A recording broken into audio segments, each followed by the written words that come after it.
lo sé, ¿no? Pero me importa el caso argentino, me importa lo que ha publicado Infobae en el día de ayer, y por supuesto es un placer conversar un minuto con Mariel Fitzpatrick. Mariel, buen día, un beso grande, ¿cómo estás? Hola Marcelo, ¿qué tal? Muchas gracias Bueno, por el llamado, un gusto para mí también. no, a nosotros, gracias por atendernos. Bueno, yo entendí que tu artículo ayer era súper importante y queremos si nos podés ofrecer alguna precisión respecto de, pues, si efectivamente esta gente, si tenemos 3.141 muertos vacunados. Mira, este dato de cuántos eran los vacunados infectados y qué porcentaje pudo haber muerto era algo que, digamos, muchos periodistas veníamos atrás y de hecho la gente me lo venía consultando. Esta cifra no era una cifra que el Ministerio de Salud en sus bases de datos que actualiza diariamente sobre casos y fallecidos estuviera ofreciendo. Yo tuve ayer acceso a un informe que elaboró el Ministerio de Salud, que no fue publicado oficialmente, pero que fue el informe que compartieron los expertos en la última reunión al 4 de junio, o sea, un informe que se maneja en Casa Rosada, sobre evolución de casos y muertes. Y lo que más me llamó la atención eran justamente estos datos que, obviamente, todos pusimos la lupa ahí, porque es lo que nos veníamos preguntando. Ya desde el caso de Alberto Fernández, vos te acordás cuando el presidente se contagió, después de tener las 2 dosis, en este caso tenía la Sputnik, bueno, llamó la atención. Obviamente todos los expertos... Pero fíjate que hasta ahí puede ser normal, es decir, estaba vacunado, se contagió y pasó la enfermedad... Bueno, levemente, como se supone que tiene que ocurrir, ¿no? Bueno, digamos que se contagien, yo coincido con vos en tu diagnóstico, quizás no es tan llamativo. El número, para tener casi 4 millones de contagiados, en realidad igual hay que... el dato del Ministerio de Salud, este informe que circula en gobierno, es hasta el 8 de mayo, y ellos contabilizan un universo de 7.851.000 vacunados, ¿no? Desde que empezó la vacunación al 8 de mayo. Ahora, el dato de los que murieron, el porcentaje que publicó o sea, que incluye, estos son datos oficiales del Ministerio de Salud, es un informe que circuló internamente, pero son datos oficiales, es el 0,04% del total de los inoculados. Esto da un número sobre esa base de vacunados que cita el informe de 3.100 personas, lo cual a nosotros también nos llamó la atención, porque de alguna manera siempre se dice que lo que hace es justamente las vacunas tienen un nivel de efectividad importante y reducen la mortalidad. De hecho, están los casos, por ejemplo, de Chile y Uruguay que vacunan con Sinovac, que es una vacuna china que tiene un poquito menor de efectividad y hay, digamos, los contagios no bajaron, pero eso no quiere decir que estén aumentando las muertes. La verdad yo comparto un poco esta sorpresa. Justo se conocieron recientemente estos casos que vos mencionabas, y uno más de un enfermero rosarino, Rubén Ventos, que también fue la semana pasada, y que son en general personal de salud, que están expuestos a como a una alta carga viral, por decirlo de una manera, ¿no? A este nivel de contagiosidad alta también de las nuevas cepas.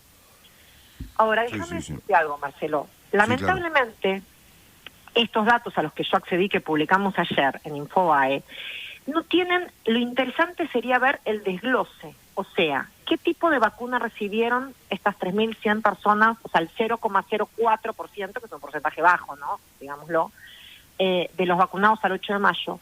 ¿Qué vacuna recibieron?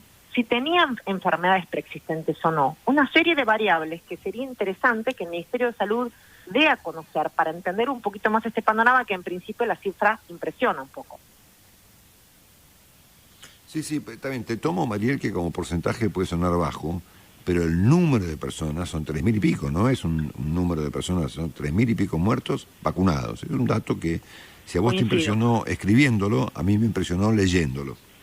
Coincido porque, de hecho, uno al escuchar el 0,04 dice, bueno, es poco. De hecho, con 2 dosis, el porcentaje de fallecimiento, según estos datos que elaboró el Ministerio de Salud, era 0,003.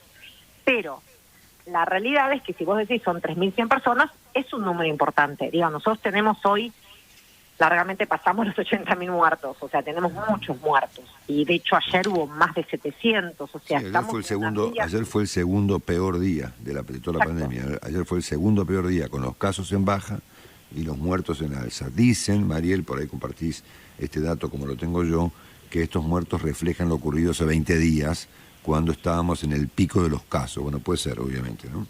Sí, porque obviamente hay lo que sería un retraso, porque el proceso de la enfermedad lleva unos días. O sea, cuando estamos en el pico no es que ahí se muere, automáticamente la gente fallece, sino que hace un proceso de agravamiento del cuadro y los fallecimientos vienen después, por decirlo de una manera, ¿no? No en todos los casos, pero en los casos en los cuales, digamos, no evolucionan favorablemente.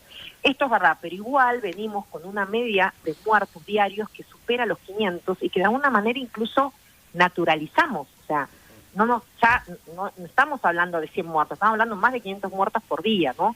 Que eso es lo preocupante. Igual, déjame decir, esto no quiere decir que las vacunas no sean efectivas, en esto hay coincidencia, pero igual preocupa. Por eso sería interesante conocer un poco más en detalle si esto tiene que ver con las nuevas cepas, ¿no? Por ejemplo, o cuáles son los cuadros en los cuales estas personas vacunadas, al menos con una dosis, fallecieron.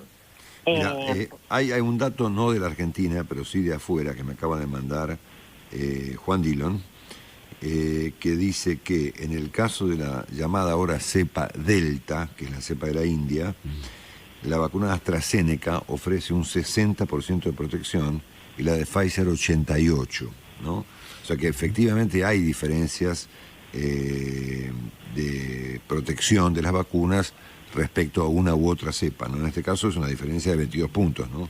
Entre una vacuna y la otra frente a una cepa que se volvió complicada en el mundo, que es la cepa Delta, llamada hace unos días la cepa de la India. Bueno, por eso me parece que esa información que no está en ese informe al que yo tuve acceso y que me parece que sería muy importante que el Ministerio de Salud lo debe estar barajando. O sea, que también pueda transparentar o explicitar esto en la medida que puedan llegar a conclusiones a la sociedad, porque genera preocupación y desde ya está claro que la idea de la nota no es decir, o sea, la vacuna sirve, o sea, es importante, baja altamente los casos de mortalidad y reduce los contagios o hace que la enfermedad se atraviese leve, pero, digamos, esto no implica que con la vacuna sola alcanza. Digamos, por eso las nuevas cepas es un elemento a estudiar. Y hay algo que me decía Eduardo López, que ayer cuando lo llamé, porque yo hablé con varios para tratar de entender un poquito esta cifra, y me decía que igualmente esta cifra de que el 1,6% de los vacunados se contagia y el 0,04% fallece de ese universo de un poquito menos de 8 millones a cuando se hizo el corte, no es la tasa de efectividad de la vacuna. O sea, no hay que suponer, esto lo claro, que el 98,4%, digamos, en otros restantes casos son efectivas, sino que para eso es necesario conocer la totalidad de los vacunados, la cobertura que tiene la vacuna y cómo se infectaron los no vacunados. O sea, no presupone hacer un cálculo inmediato, pero él me decía, es un número interesante a mirar. Una lucecita roja que me parece que sería interesante conocer más en detalle, ¿no? El tipo de vacuna aplicada y también si había enfermedad preexistente o no en los pacientes que fallecieron. Mariela, un gusto tenerte esta mañana con nosotros, te mandamos un beso y muy agradecidos por tu información. Un beso grande. Gracias por llamar, un saludo grande, saludos y al equipo. Gracias. Mariel Fitzpatrick, que trabaja en Infobae, trabaja con Jorge Lanasta, y trabajó con Jorge aquí en Radio Mitre, le recordamos todos con mucho afecto. La temperatura en